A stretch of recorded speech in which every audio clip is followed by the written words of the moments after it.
Hey, everybody. We are That Internet Friends, episode 25. Got the Ferret Con with Tom. And there he is. Hello, everybody. Ivan is going to be a little bit late, but he is going to appear. He's just waiting for his pal to arrive, who's going to make a breakfast. Um, maybe as late as like half, I am only hearing of 1/3 of your words. 1/3 of my words. Oh, Obviously, the most wise and insightful ones, yes. Mm. Okay. Well, let's start off better- with you. I will talk very slowly. Maybe That's it'll better. catch everything. I can hear Good. all your words. All the Sometimes words. my mind goes too fast, and sometimes it has weird random pauses, and I don't know why. That's fair enough. Fair enough. Okay. Yeah, so this is Tom. How do you introduce yourself normally? Don't know. Hello, I'm Tom. Sorry. Sorry. Would you like biscuits? Can I introduce you to food? Come play this game. It depends on the context. Depends on who I'm trying to get something out of. Yeah. So my name is Tom. Yeah, you were asking. So you were saying in terms of from a kind of wargaming history perspective. I think you were asking before. Yeah, absolutely. Please give us your origin story, as we like to call it, your hobby origin story. Oh, very dull. So I started wargaming. I developed interest in gaming somewhere in possibly the late 90s, I think. And I went along to a games workshop because they had all these cool figures. Wow, look at the cool things and the colors and wow. And I walked in and it was very exciting. They had all the little toys and it was all very fun. And I was like, oh, can I have a go at playing a game? And they were like, yeah, sure. And I sat down to play a game. And all the people that I was playing games with turned out to be total wankers. And so I was like, when do I start having fun? And the answer was, it seemed, never. So still interested, however, in pushing toy soldiers around, I went along to a place called Sheffield Wargamers Club, which fortunately used to be just down the road from my house. So I went in there and I met a group of people who were playing games completely different to Games Workshop sort of stuff.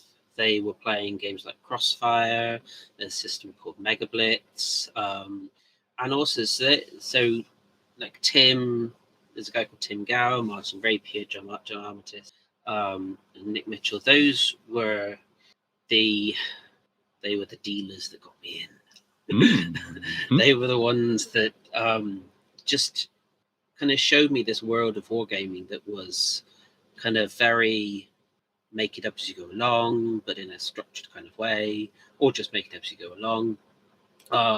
Playing big games like, I played one of my fondest gaming memories is playing Battle of Kursk with something like 20 odd players that took the whole of Kursk. And it was so much fun. And I was nothing but a Soviet speed red smear upon the land in front of the steel drive of the Nazis.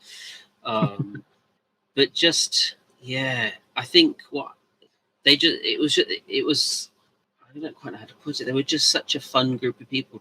They are such a fun group of people to play games with, that they just, and like I said, they showed off this very different experience of wargaming that was miniature games, that was much more kind of, I don't know, Blue Peter, if that means anything to you, in terms of using Blue Peter. Okay, so it's a TV show in the UK where they kind of make things out of junk and cobble it together with bits of sticky back plastic, and I'm going to take the contents of my recycle bin and boom, there's Tracy Island. And just a really joyful way of kind of taking apart games and kind of distilling it down and have very much accessible, you don't need to spend hundreds of quid on loads of figures. You can rock up with some bits of card that have got, Fusilier written on it and whack it on the table and start telling games with people. That was my first Razorback, was just a piece of card. Chef's kiss. Yep. Chef's kiss. Beautiful, beautiful. I recently found however, I did recently find, which made me very happy, a cardboard gargant. Ooh, yeah, classic. Which, having recently got my copy of Chris McDowell's Mac, which I'm totally happy to share it out with. Beautiful rule set. Go buy it now. No commission goes to me, but definitely worth going to. This makes me joyful. Rah! Yeah. Anyway, sorry.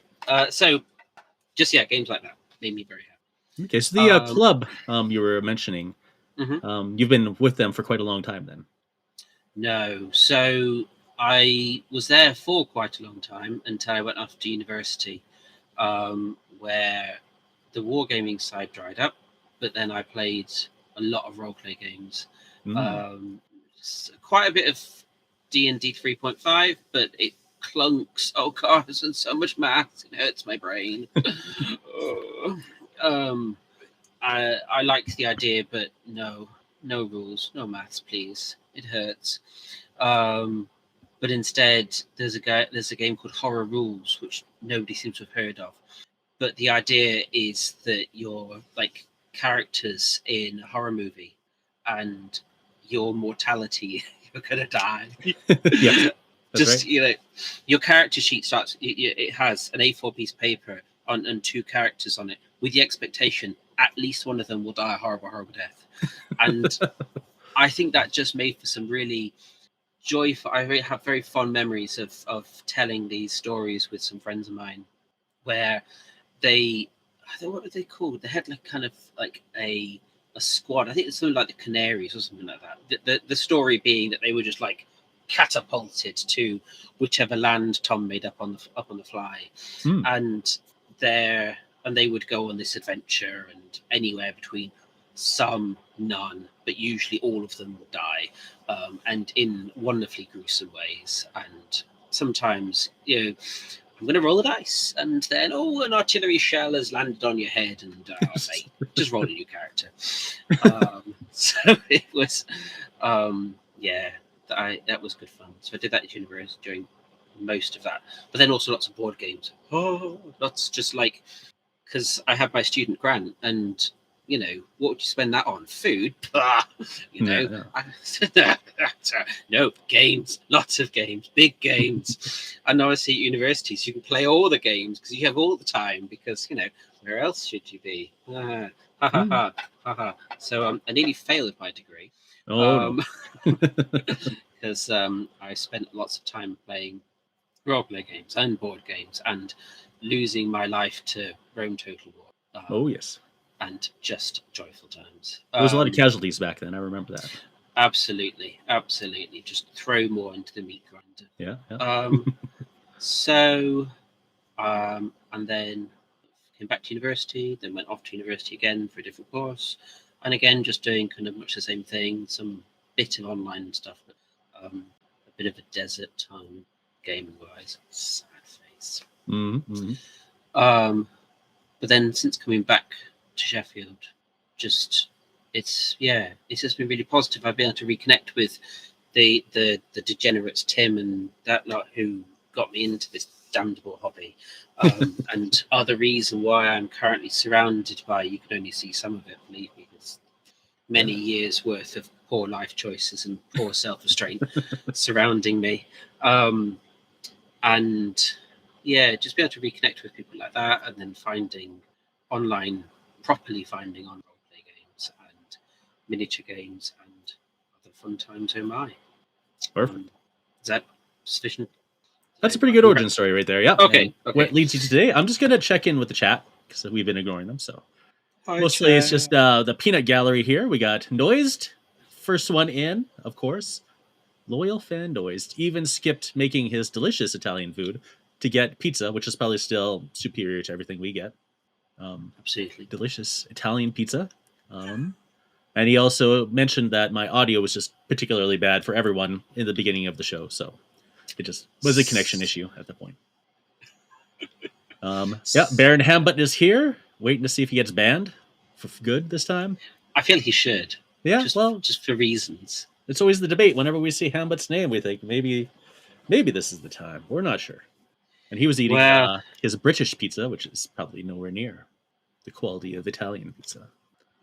no, it'll be superior. It could be sprinkled with tea. Yeah, that's right. And, That's right. tea and disappointment. Yep. That's our favorite flavor tea pizza.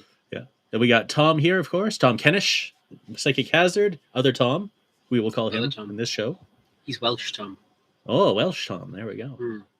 The Adventurer. He always makes those nice pictures. And yes, that's it. Everyone's wondering why Ivan has such short hair now. Lack of beard. Because I have just been off doing things with my long helmet on, and I had to shave my head, so then I can go raiding. Yeah, that's right. I assume that's how Ivan's. Ivan's very naturalized. He's very... You know, if you don't know what a Dane sounds like, I think you could be very easily fooled that he is just American. It's much less funny, though. It is. The Danes have the least funny accents, unless you're Scandinavian, and then they have the funniest accents. They do. Especially to the Swedes, who love to make fun of Danish accents. I watched some really fun Scandinavian stand-up. This guy was basically just taking the piss out of all... I think he was Norwegian, and he was just taking the piss out of all the other Scandinavian countries, including Norway. And it was really fun, both to kind of hear the humour and hear the kind of the inter-Scandinavian piss-taking. Yep. I appreciated it very much. And the fact that the whole thing was done in English, except for... yes, Ivan is Australian, Tom. Yeah. Welsh Tom, for Mate. sure. Yeah. He is now. Yes. So there we go. But yeah, very good. I will find it and I will put it on Discord. The stand-up amused me. Perfect. Nice. What were we going to talk about next? So we started off with the origin story. We got that done. And Mighty Dull it was too. Yeah. This is the part of the show, I think, that we will make a little separate clip on. So you can start off talking about Ferret Con now. Why you started it up, or who else started it up with you. I imagine it wasn't just a one-man show. But we're going to find out exactly what happened and why you do it. Why are you continuing to do it? Mainly just so I can take the piss out of the Americans. Obviously. Just so the continued joy of taking the piss out of the Nordic Weasel fan. Mm-hmm.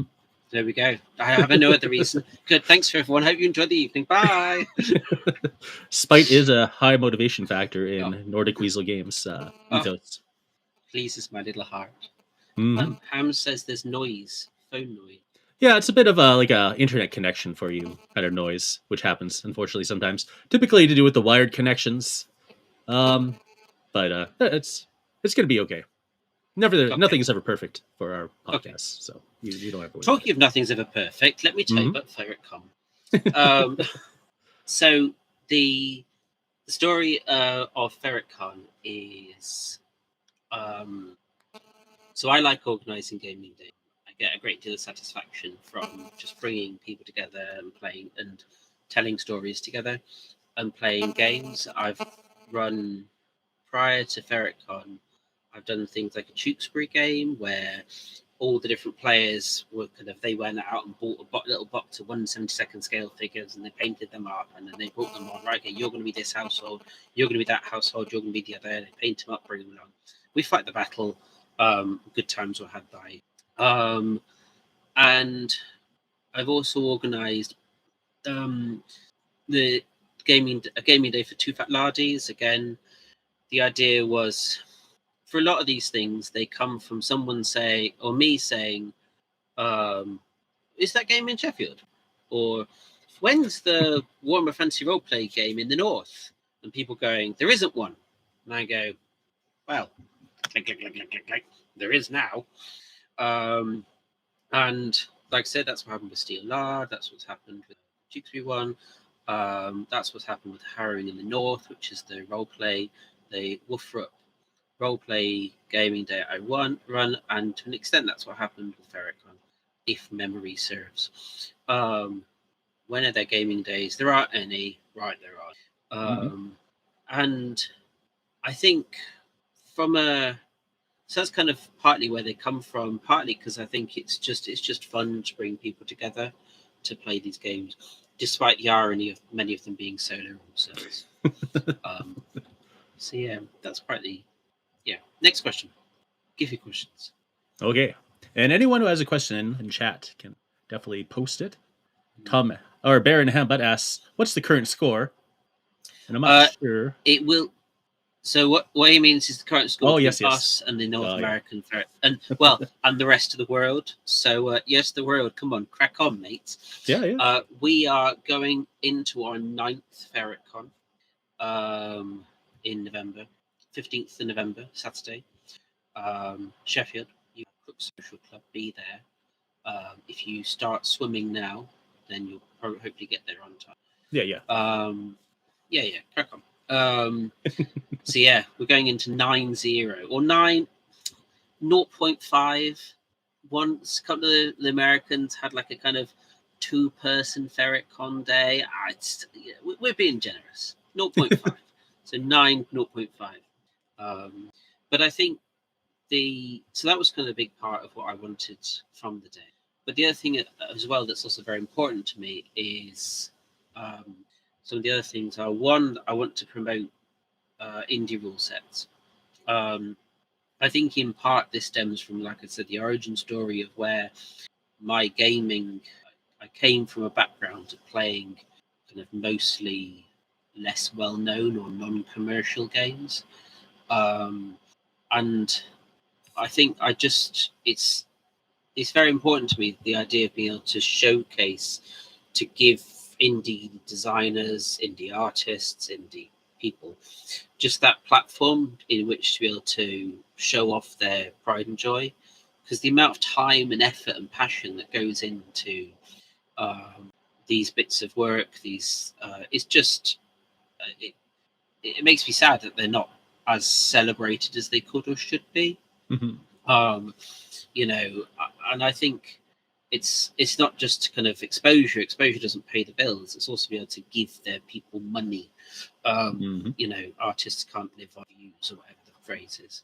And so, in part, this also stemmed from the idea of, one, being able to showcase Ivan's work, which I was having great fun with, but also then for it to be a space in which both, diehard Nordic Weasel people, the Nordic Weasel curious, other gamers who hadn't heard of it but were interested, or kind of just like, sure, whatever, and normal people could come and play and have a go at these games and realize that actually things like Games Workshop games are often terrible gateway games for this hobby. Mm-hmm. In terms of both, I see people advertising what basically sounds like a correspondence course on how to learn to play 40k. Yeah.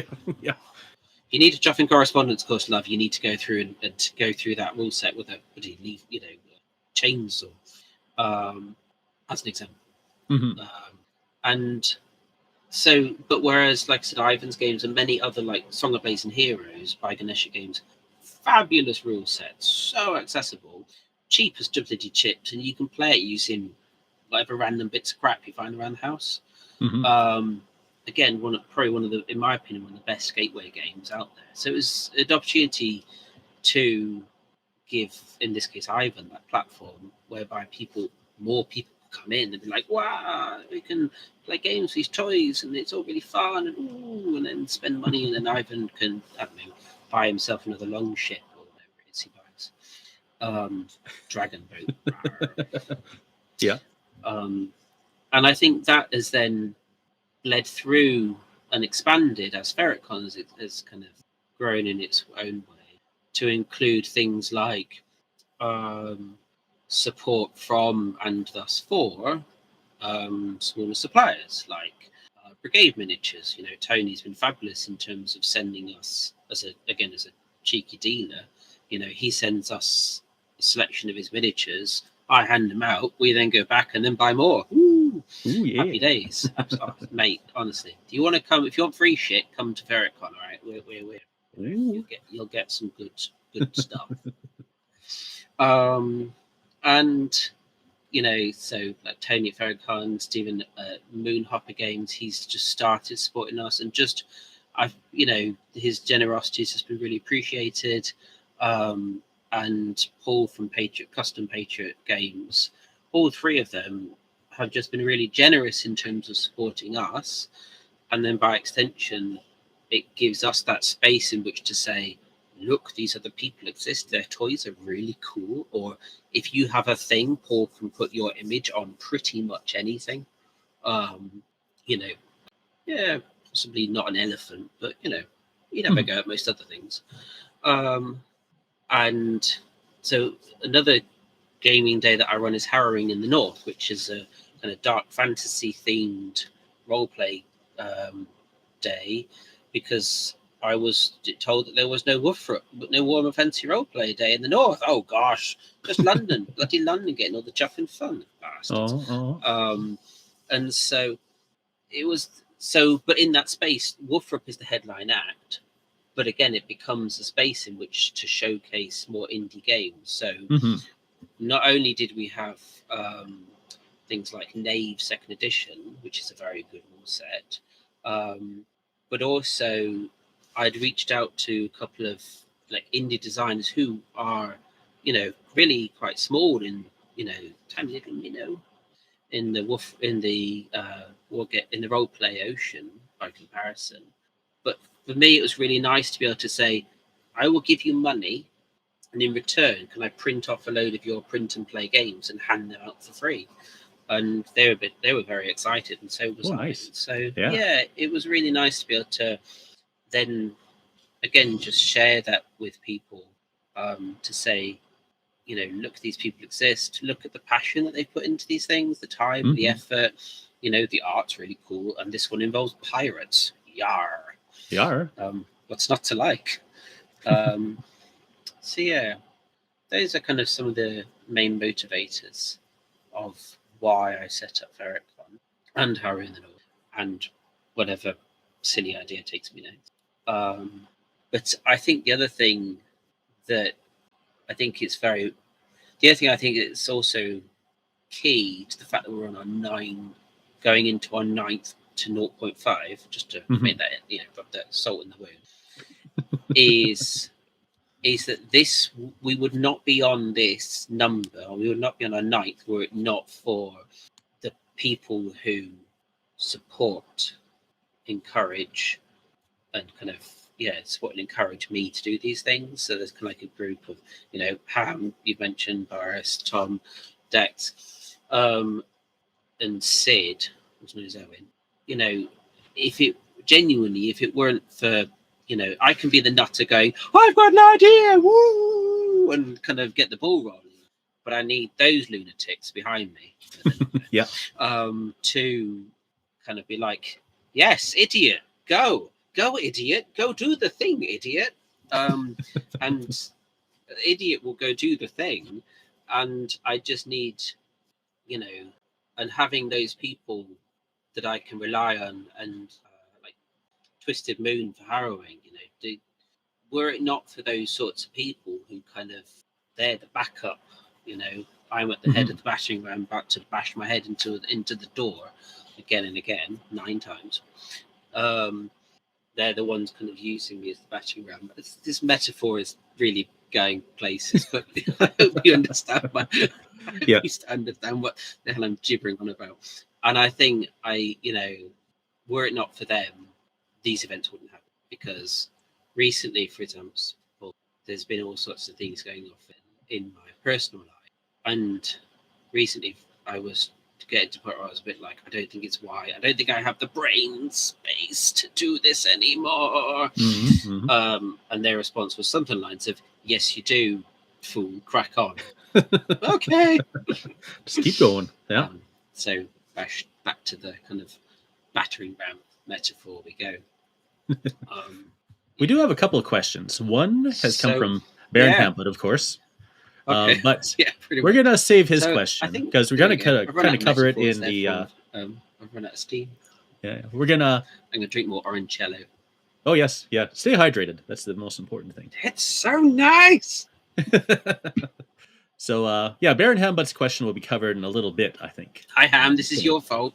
Yeah. And then, except for his other question, which is very good, I'm going to put it on the screen right now. Any advice for anyone who might be thinking of starting a little indie con? What's the biggest lesson learned? I think partly it depends on what sort of person you are. If you are the sort of person who likes to have everything organized, then that's what I tried to do that with Steel Lard, where I had everything organized. I was in kind of frequent correspondence with the hotel. We were running it in. I was there I'd got together a list of I had a spreadsheet with all the different games in, all the different players in, and they're carefully curated. What are your thoughts? What are your preferences? And it felt like bloody wedding planning. And trying to then curate that, and then what are you going to do if it all falls apart? And that's what I did for Steel Lard, and that if that works for you, you crack on, love. You do you. But for me, that didn't work for me at all. That hurt my brain. Whereas Ferret Con and Harrowing in the North, so much easier. The normal process is a date is chosen. I have a good relationship with Morris from the Crook Social Club, who's been so accommodating to having these events on. Choose a date, tell the people, and then told some folk that they want to run a game. You do, don't you? Want to run a game, don't you? Yes. And after they've run it, they realise that they said yes, whether they thought they did or not. And so it becomes less of a kind of sit-down formal gaming event in the Steel Lard format, and much more kind of like what's the word? Like a rock up and play kind of event. Yeah. And actually, that suits me really well in terms of organising it. As long as I know that I've got a stable of games on offer that will accommodate a number of players that's more than two. 4 plus is preferred. And then I personally always try and have a game that can just accommodate many.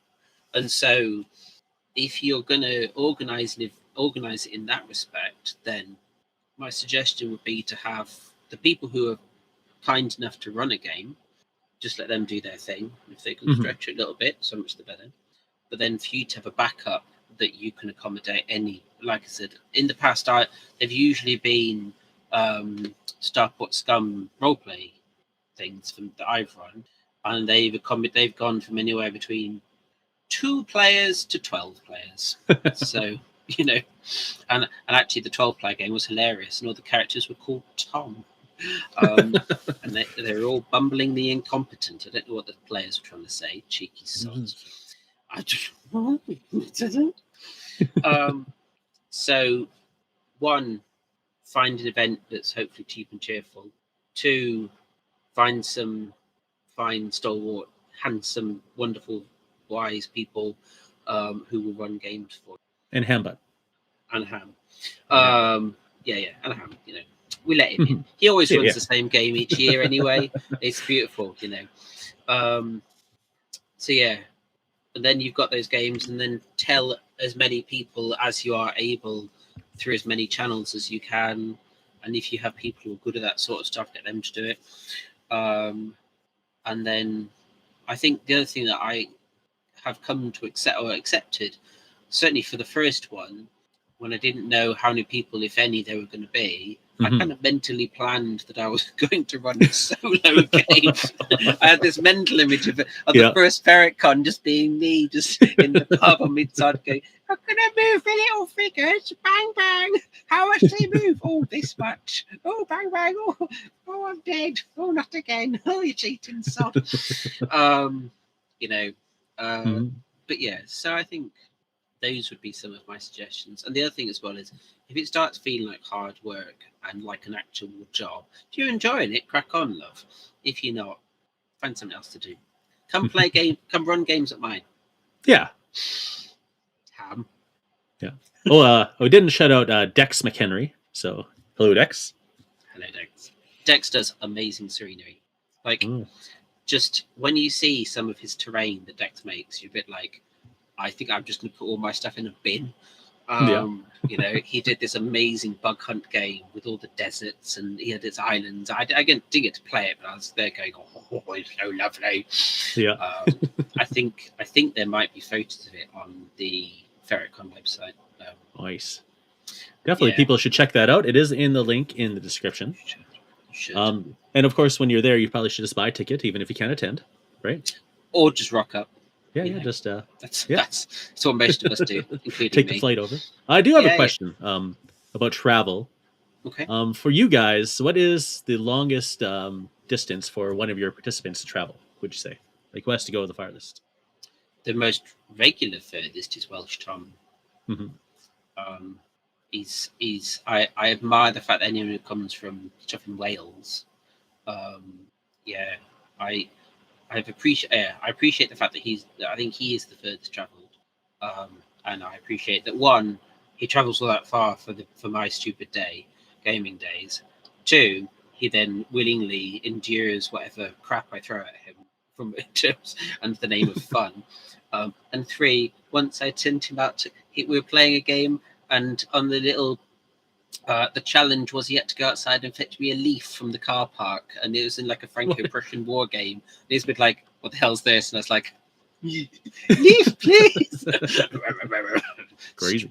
Stupid Tom and his stupid game and his stupid face and no stupid beard. Mutter, mutter, mutter, chunter, chunter, chunter. Get leaf. Mutter, mutter, mutter. Here's your sodding leaf. I laughed so much at her. All right, so Tom says 3 hours drive. Would that sound about correct? 3 hours. Yeah, which in the UK is like traveling to bloody Narnia, mate. Crazy, I know if you're in North America, that's like pop into shop for some milk, but you pretty much. It's like traveling around the world. Yeah, for us, pretty much. Let's say we had the con at Jason Ludanto's house in Arizona. For me, that would be 2.5 days drive. If I wanted to go visit Ivan, that's definitely 3.5 days. You might as well just come to Ferret Con, mate. You might as well just come to Ferret Con. Like, just hop on a plane, bob over. Be right. You'll be. Just come. Bring your camera. Interview everyone else. It's not just thousands of kilometers. It's also going through the mountains takes forever. So there's mountains everywhere. I bet. Jeez. How long would you say? 3 days to get to Ivan's house? 3.5 days, roughly. Yeah. Depends on which route you go. Maybe I could do a little faster through the States, but from Canada, definitely got to be 3.5 days. And we went to Disneyland last year, and that was over 3.5 days. Get down to Disneyland in California. Yeah, and I'm pretty close to the border. I'm like only a couple hours away from the border, like maybe 4 hours. So yeah, that's like the big hurdle for us. How many you guys had? 0, because no one lives close enough to each other. I said, how many Ferret Cons have you had in Canada? Oh, okay. Yeah. If it ever did happen, though, what are the franchising opportunities for Ferret? And does that come with support? Fly over. Lucrative. Yes, definitely. Yeah. I mean, I am quite happy to. If anyone does want to organise a Ferret Con, I'm quite happy to help in my own, bumbling way. And yeah, I think there's just so many fun ways that you can watch it grow. And I think in terms of we're going to have merchandise soon because Paul from Patriot Games has got his big printers and he's a bit like, I could put them logos on any old things, Nice. We have mugs for Harrowing in the North. We have mugs and coasters and Dice Mats and wire. Nice. So yeah, I think it's about being able to have those friendly conversations with people. So as you put them together, then you can then see how they grow. That's quite fun. Mm-hmm. Groovy. So I'm gonna go into our big old questionnaire now to get that really targeted, hard-hitting question and answer period going. I need more alcohol. Yeah, that's right. So the first topic is going to be on the event's mission and audience. So the website describes Ferret Con as a safe space for silly people to play silly games. Could you elaborate on this philosophy and what makes the event particularly welcoming for new or novice miniature gamers and older children? Yes. As I said before, the key thing that one of the key things I wanted to do from this event is make it a gateway place for people who are miniature games curious. I want, and so it's me trying to communicate to someone who doesn't know what the hell this is, or whose preconception is lots of people with their great big rule books and they've got to check all the particular rules, and that's kind of the voice my wife uses to mock anyone who plays miniature games, including her husband. And so it's trying to both all that language is very much trying to break down this idea that miniature wargaming has to be rules heavy, expensive, clunky, and just a ball ache to get into. And so both in terms of the language in there, and then the actual day itself, the vibe is hopefully just people who are going to be smiley and friendly with each other, which as far as I'm aware, there's always lots of food, because food, you won't find a gaming day you'll be as well fed as other than Ferret Con. And so again, that way, and also just that kind of no pressure idea, hopefully it's conveyed. You can tell me as an external reader. Hopefully people will be able to read that language, be able to see the pictures, be able to see the food. It will hopefully convey that message of it is a space in which even normal people can come in and kind of give this thing a go. Okay, And if they like it, great, come back. If they don't, well, they've hopefully had a fairly fun experience of it, and will at least have left with a smile on their face. I find I go to part of the reason I run these events, I laugh so much it hurts at all of them, which is currently cheaper than therapy. And I want other people to have that experience. I want other people to hopefully they feel welcomed, and they get to have a very silly giggle, and they get to push toy soldiers around and play on Dex's beautiful terrain, and play Ham's annual game, and play whatever game Sid has been volunteered to run, and that they will all of those will feel welcome. They will feel welcome to all of those. They will hopefully be able to have fun at all of those and come away with silly stories with silly people. Because again, it's a very low pressure gaming day. You don't have to sign up and be there at this particular time, and you're locked into these decisions. You can just some of the people who've come in the past, they just rock up at 1 o'clock in the afternoon with their kids, and we felt like, oh yeah, come on, yeah. Or, do you want to shoot your dad with lasers, or do you want to shoot your dad with bows? Oh, I want to stab with a sword. All right, love, you go play that game. Yeah, thank you. That sort of thing. So that's it. Hopefully that answers your question. That's where that ethos comes from. That's where that hopefully gaming day design comes from. Okay, so you say then that kind of your open front to things really brings a lot of people in and keeps them there, sort of thing. So people will walk in, have their fun. Do they usually stick around, or do they usually just kind of like wandered off after the game? Well, the game itself. So we have one game in the morning, one game in the afternoon. Nearly everyone stays for the whole day unless they've got family commitments or something like that. We had talked about having like a social afterwards, but I think particularly if you've got 3 hours to travel back to Wales or other desolate places like that, the Pennine, then I think most people then need to get home. So I think it's something that we have wanted to have, but it hasn't happened. But there's a lot of socializing that goes on throughout the day. A lot of the games last for varying amounts of time. Some are very kind of bam, bam, bam, bam, bam. So there's that talking, chatting points throughout. There's a decent time for lunch again, where we chat, and then all the games that do last longer again while you're waiting for, come on, Boris, hurry up and take your sudden turn, mate. While we're waiting for him, Ham and I can talk about, intellectual things as we Oh, always yes. do. Always. Perfect. Hmm. Yeah, I think that covers it quite nicely. Yay. Ferret Con focuses on a curated experience of games from Nordic Weasel Games. Why did you choose to center the convention around this publisher's work? And what is it about these games that fits the fun and silly aim of the con? Well, why this publisher? It's good that Just he isn't here to listen to this, honestly. Yeah, His honestly, head would grow so big. yeah, honestly, it's more out of pity, It's I put this down to charity work for him, Yeah. you know. I can't remember, but I think it was. Well, as I said, I think the reason why it started was probably because I said, "Is there a gaming day of Nordic Weasel stuff anywhere?" And they said no, and I said, "Okay, well, there is now," or words to that effect. And so why Nordic Weasel? Well, I think Mhm. just because it was here, because I was on the Discord where the conversations were happening.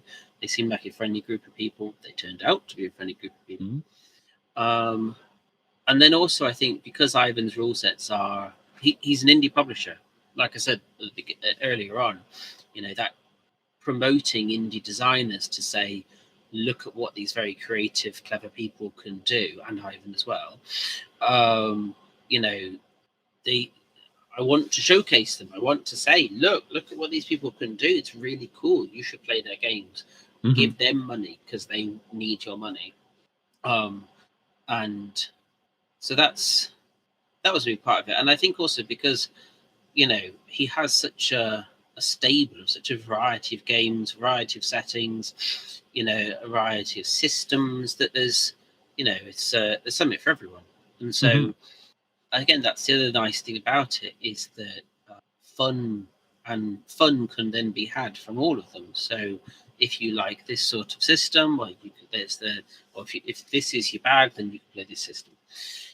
And so in terms of the fun and the silly side, well, the silliness, as I've said, comes from the atmosphere of the gaming day. It comes from how the people all interact, how there's always chatting and usually joking and piss taking and but in a friendly way kind of going on. There's just silly stories, and again, a lot of his rules seem to be lean towards creating those opportunities for that kind of the silliness or that kind of the fun of, I'm going to throw all my men into battle because why not. Mhm. And so I think those two things then worked quite well because the fun and the silliness worked well with the rules, and it was the indie publisher. Mhm. All worked well. Happy days. And was it Starport Scum, the first one that you and the one that you usually run? Yes, so Starport Scum is the game that I've traditionally run. Um, I'll be honest, and this is going to be a revelation for nobody. It's mainly because it requires me to do no prep at all, um, and to have, at best, a tenuous grasp of the rules. I know it's astonishment for anyone who knows me, but I I have been known to forget rules from a one-page rule system. So Yeah. that's the level I'm working on, mate. Yeah. I need all the help I can get. And I've the been playing thing, Mordheim since its inception, and I mm, still do not know all the rules of that game. I know, no, indeed, I just forget. absolutely, Yeah. yeah. They just fall out my brain. Yep. I don't know Um, where they go. yep. And so, but the thing I like about Starport, that one, as a Mhm. system, is that it's very flexible. It lends itself to again that kind of silly unfolding of the story. Um, and I think the way I like to run roleplay games is because I treat it as a roleplay game is very much that kind of particularly for those days where I don't know who I'm going to get, what their knowledge of gaming is, if any, Mhm. what they're comfortable with, anything like that. Then the thing I like about the system and then how I like to run games is to kind of, like I said, make it up as you go along, basically. and bounce off the players' ideas. So the story that's often told is I had this great, I did at one time I'd written plot. I know, it's astonishing. And I sat down with my plot and my notes, and I got it out, and I was there. Ooh, look at me, I'm all prepared for once in my life. And then one of the players said, I found this GM screen for a completely different game. And I folded it out, and then one of them said, "Oh, are we going to that place? I hope we're not." And I went, "You are now, fool." And what then followed was probably, again, one of the funniest things I've had, where all of the players were administrative workers in an office. And we had a thrilling chase scene in which they had 2 trolley trams that just went along at about this speed.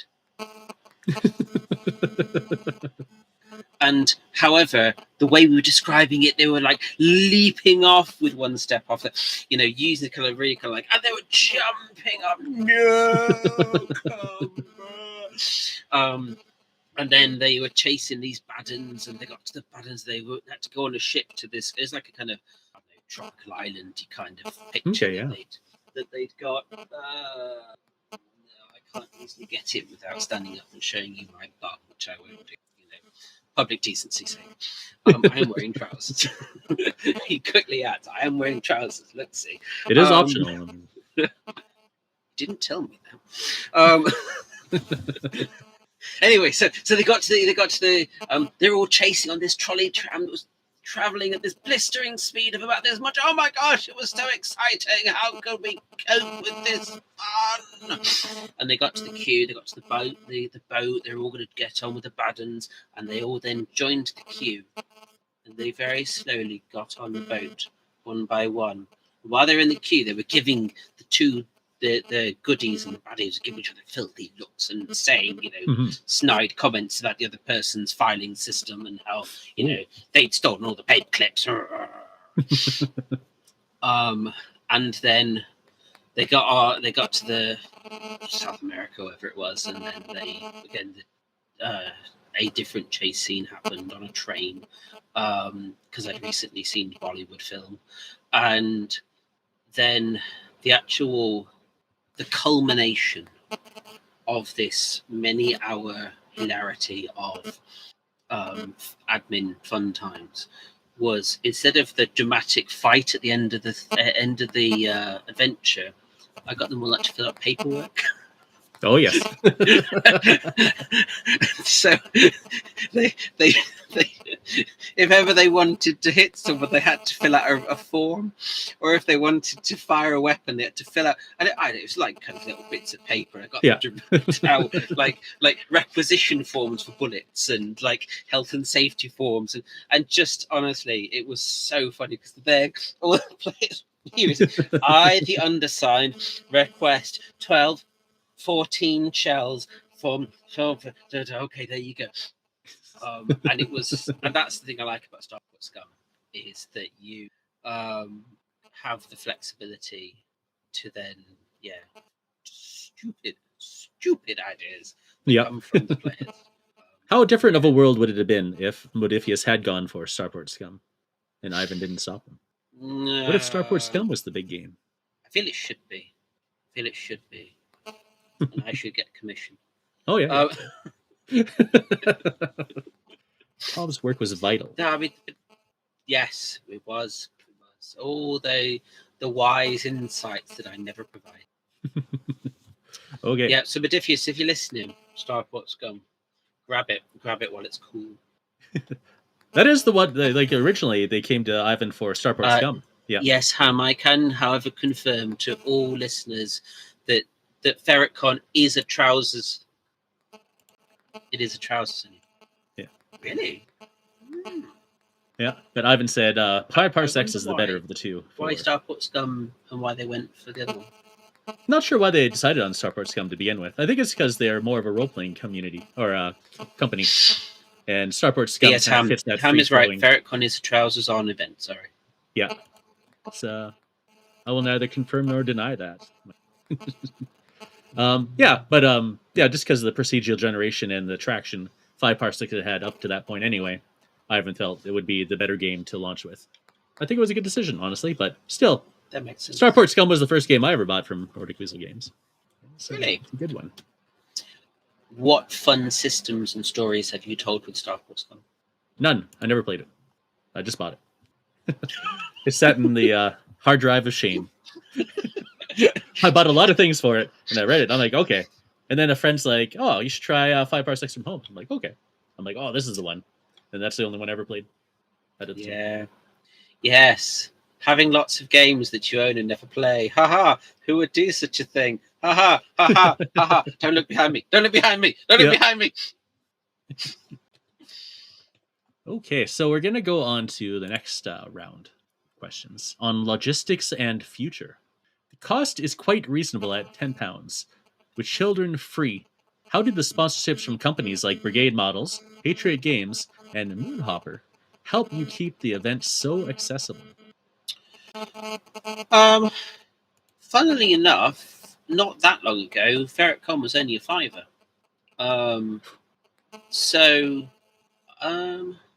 The sponsors don't give us money towards the event. They tend to give me free stuff and a discount code, or stuff that I can sell and then give them back, money for costs. Okay, things like a commission. Yeah, kind of thing. So, like Patriot Games, they produced some very lovely merchandise stuff, and they get half of it to cover their costs, and we get half to then spend on all things. One of the biggest saving things that we have is that Morris at the social club has been very generous in terms of in terms of how much he charges us for the room and hire the room. And I think the decision was made to make it a tenner because then that kind of gives us a bit of a war chest with the idea that the money that comes out for the food, for example. But in terms of the food, so a lot of gaming days you go to will just have tea and biscuits, which is fine. But I think I wasn't satisfied with that because what if if you can't, quite a few people are diabetic, you can't then have biscuits. That rules them out. Quite a few people don't like sweet stuff, so some people are trying to be healthy and make healthier choices. So I eat all the grapes, and so I think my food budget is probably, will be bigger than other events. Okay. But if you come and see, you'll see there's a spread that kind of encompasses, something, I hope, for everyone. Because I think as soon as you have food and tea and coffee and hot chocolate and decaf coffee and all that sort of stuff, food helps to break those relationships down. It gives you a kind of a good place you can chat. Some people have to be a bit mindful of their blood sugars and in terms of when they start, if they get hangry, So I don't think that's something that I would necessarily want to curb because it's that kind of feeling of making people feel welcomed. Like I said, there's at least 2 people that I know of who are diabetic, who come to Ferret Con or one of the 2 events or both, and I think it's a bit, what's the word? Kind of like pushing them out a bit. If that side of the event they're a bit like, this ain't for you, mate. I get it. It might just be something small, but I know in the past when I've been to these things, you just got these like small signs of saying you're not welcome. Then I don't know. It just can leave a bad taste. It left a bad taste in my mouth.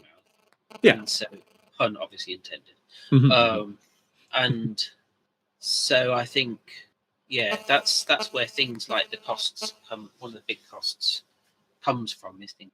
Okay. And you talked about, like I said, in terms of the sponsors don't give us money for it, and I wouldn't expect them to, because Mhm. they're not big businesses. I wouldn't expect them to, you know, oh hi, Mood Hopper, will you pay for our food budget? Well, no, because Stephen's been very generous in other ways. Or hi Tony, will you cover the cost of uh, the venue? Well, Tony sends us, a goodly box full of toys, Mhm. and he doesn't ask anything for it other than for us to go and then spend money in his shop, which is, fine. But Please. believe me, I quite happily will. That is not a problem. And so those costs, however, of the venue and the food and other things need to be met somewhere else. And like I said, it then gives us a little war chest that we can build up and maybe, you know, do something else fun with it, or do something stupid with it, or Mhm. maybe both. Hopefully Preferably both. both. Yeah, Yeah, hopefully both. Yeah. Does that answer that question? I think so. Yeah. So to summarize, the sponsors, would you say they are much of a draw then? Because they are giving you products and discounts for giving your guests. So have your guests come to expect that when they go there, they can get those cool miniatures and nice discounts. Would that you say that was a draw, or if it just is a kind of like a bonus, like I didn't realize I was going to get this cool stuff, but now I got it, so that's great. I mean, I'm sure my more mercenary attendees, Ham, will, come for the free things and stay for Mhm, the mhm. team for play. I don't think so. I think for most people it's a pleasant surprise. Okay. Um, and like I said, from my perspective, a big part of it is I like being able to. I'm incredibly appreciative that these companies will do these things. Incredibly appreciative, Mhm, and I think the other side of that is that I'm very keen to show off these companies to other people to say, look, Brigade exists and they do some freaking cool figures. Like some mhm. of their 6 mil stuff is ace with bells on. Or like I said, you know, Paul Patriot will print anything. So I think that's, for me, that's how I perceive that relationship between us and the sponsors. For the attendees, I like the fact that I can give people cool things, Okay. because I like cool free things. Oh Um, yes, absolutely. so have I mean, free coming to a things, con have cool and getting free stuff. stuff is kind of As beautiful, and then they also get a buffet. That's amazing. Pretty darn Yeah, amazing. if you go away hungry from Ferret Con, Yeah. you tell Mates I'm doing it wrong. Yeah. That's only £10, But which you can go buy roughly your works own out to lunch. like $20 Canadian for us. And that's pretty darn cheap, honestly. Phenomenal pricing. Mm, thank The you, next question thank you. will be looking at the schedule of previous and upcoming events. FerretCon seems to be a reoccurring event. What are your long term goals for the con, and how do you plan to grow the community of attendees and game runners? Ooh, I'm gonna try and take those one at a time. Um, Long-term goals. Um, I think, to be honest, just keep having them, Yes. um, because I like the fact that they exist. Like I said, for me, my only motivation is because I go to them. I laugh so much at parents. There's just such a friendly group of people, um, whose company I really enjoy spending time with, and the fact it's only 3 times a year. Part of me, I put it on a few more times, but to stop somewhere. Um, so I think for Ferricon, I think it's just maintenance. I think it's just keep going, and Okay. hopefully the numbers will just keep growing. And should it get to a point where, so we take over like kind of like the bar area in the club, Okay. if we're filling that on a kind of semi-regular basis, then probably need to have a bit of a think in terms of what it will. I think in terms of attracting people, again, it's just trying to get the word out there that it exists, but also the nature of it, how it might be slightly different to other people's experiences of other perfectly fun gaming days, Hmm. but that it's aimed at people who are new to miniature games, or want to just experience a different type of game, or like I said,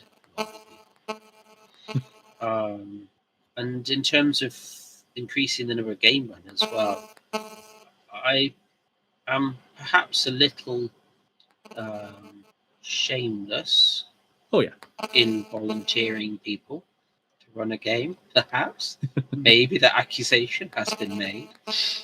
Um, I think in terms of it's just when I find people who are willing to run a game, then I say yes, lovely, good. How many people can you run it for? And then I hope then express enough, appreciation to them for their time, and yeah, because we have had some very cool games run, Mm-hmm. and yeah, I do very much. It's that thing of if they weren't running games at Harrowing in the North, if I couldn't rely on like Rod to run his various madcap roleplay events, Wolfrup events, twisted in terms of he's always got fabulous, both of them have got fabulous games that they run. If you don't have them, then the whole thing falls apart. They can't all just play me running a game Port Scum for a whole day. Oh gosh. That way madness lies. I'm not sure whose, probably everyone's. All day long. Wow, that'd be amazing. So yeah. Perfect. Yeah, I mean, sometimes like this is an AI generated question, so it always kind of ups the ante in drama. But sometimes there's no drama. You're just kind of running something fun, and there's no real need to be capitalistic about it and keep everything just growing every year, making more money every year. As long as it's something that maintains its momentum and people have fun with, there's absolutely no reason not to. Just keep on going. I agree. I think it's less about, because this isn't like a business or a money making venture or anything like that. It's just like I said. For me, it's playing silly games with some silly people, and I genuinely really enjoy the company of everyone who comes along, and I, it's I really enjoy seeing the creativity that they come up with. I enjoy seeing the terrain that they make. It's and all of them just make me laugh at them or with them, sometimes both. And yeah, so I think if that keeps running, then hopefully other people come to that, and then they experience that as well. And then yeah, just see how it goes from there.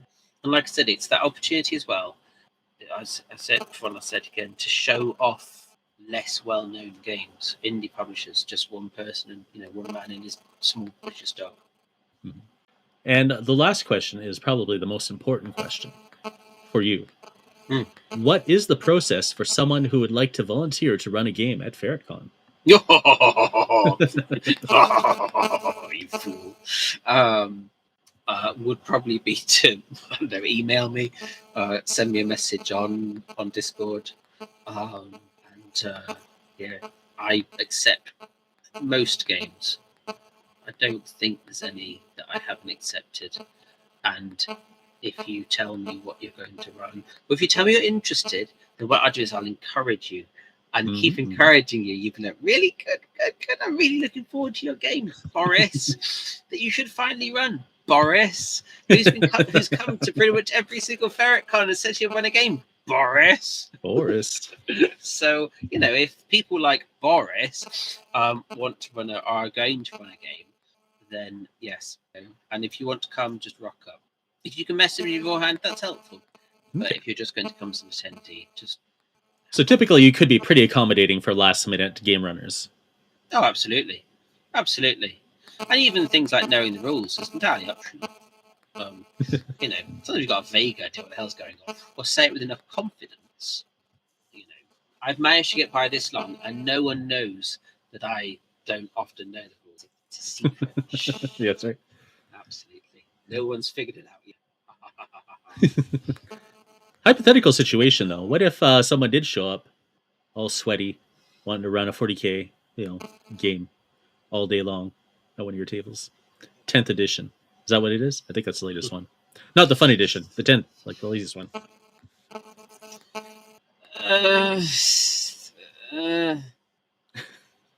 Um, I think the key thing would be that they would feel well. I would try and reserve my thoughts to myself. Probably fail. But I think the key thing was that they would feel welcomed, and probably I would appreciate the fact that they had made the effort to come and run a game. I would appreciate that they had gone to all that time and effort, and probably with kindness in my heart say, "Come and play this instead." Or why don't you use your really cool figures, because they are really cool figures, but with this rule set that is fun. I mean, Yeah. Well, Baron Hambut, of course, has a great suggestion, oh yes, oh dear, and let's see. We give them a rogue hammer and tell them to get on with it. absolutely, Yeah. absolutely. The Flawless plan there, Ham. Well done, yeah, that could be a trap. You could trap them in and then make them play a different game. mate. That I love that. This is our tournament package. It's like, well, these rules look a little different than I'm used to. No, they're definitely from GW. Yeah. Crack on. Yes. That's right. Yeah. Yes. There we go. So that's answered to the final question. Did you say you had questions from the masses? Not too much. We basically covered everything that came up, I believe. It's mostly just the peanut gallery being charming. I do like the idea of your food for people. It's not what we do here. Typically, like there's an event called Dungeon Fest, which is a independent fest. It's usually Mordheim based, but they play other games there too, GW and non-GW. Black Magic Craft comes over and he plays. He runs his game too, which I don't remember what it is called off the top of my head. Idols of Torment. There we go. So, but usually you will invite food people to come. So we have food trucks and things like that. So they will show up and feed the people, and they pay the money for it. You know, it's not that kind of. It's very welcoming. I feel what your perspective, making sure everyone's fed and socialized. And I think that's a really nice icebreaker. Mm-hmm. Yeah, I think that's quite key for me. Like, people can go off and get whatever they want for their lunch, but in terms of like snacks and such, that because there's loads of different people who want different things. I think, like you said, that's quite important for me, that people are fed. You know, yeah, different tastes are catered for. And Hamlet wants us to really talk about the Discord community and how it feeds into Ferret Con. In what way, Ham? What do you mean? Is that where you find your victims? Yes, quite a few of them. I think I mean, for those who don't know, there is a very active Nordic Weezer Discord server, which is a very friendly place indeed, which has a zero dickhead tolerating policy, which then which then makes it a really nice place to be.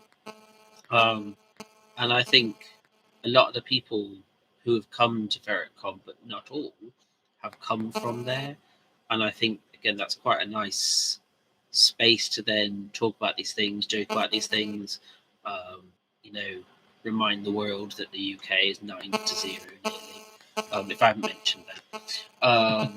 And yeah, I've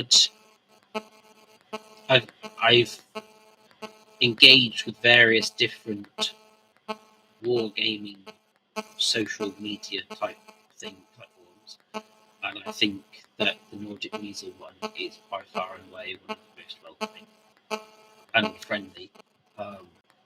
And I think also that what's nice is, as well, as if you want to praise, grumble, or slate Ivan's rules, he's right there. You can tag him. That's right. You're like, Ivan, your rules are great. Ivan, your rules are shit. And everything in between. Neither will take these things into consideration. And you can play an active part in designing the rules, and I think that's all quite fun, actually. Yeah, that's quite good fun. Ivan's there going, I have a harebrained scheme. And everyone in the community goes, yes, do that. Whatever it is, do it Yeah. now. Or Take influence our him into doing what you want him to do, like Weasel Tech. Absolutely. Take our money. Take our money, you fool. Buy your dragon bones. Yeah. And your horse Yeah, I've joined bones. some like Discord channels that were run by the author of the game, but you almost never see them.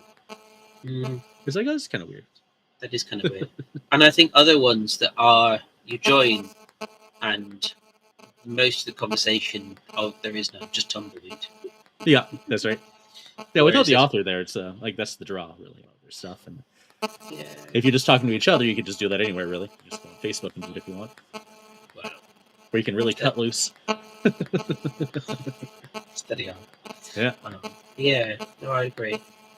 Does that answer your question, Ham, about the silence? Yes. Too busy defecates. Well, we haven't heard from Ivan yet. Even on Discord, I just checked. No message, so I'm not sure if he's going to be able to attend this episode in the long run, unfortunately. But I was glad to have you. It's always better than talking to myself. I agree. I find I get very bored with myself after a while. Like I can't play games against myself because I cheat. That's right. Dirty. I'd say. Then I catch the bastard cheating, and then he denies it, and then we get into an argument. So yeah. Groovy. So I think, we'll wrap it up unless you got anything else to say, because I'm good. I apologize to Noised. I know I said this episode is going to be the episode we talked about WYSIWYG, but I guess we'll postpone it. And if you ever want to come on and chat again, you're more than welcome to. That's very kind of you. Thank you very much. Thank you for having me. It's been an interesting experience. I apologize for rambling more so than normal, but you never stopped me, so that's your fault. Yes. Yeah, nothing really with myself, so. All right, perfect. All right, well, catch you later then. Bye. Cool.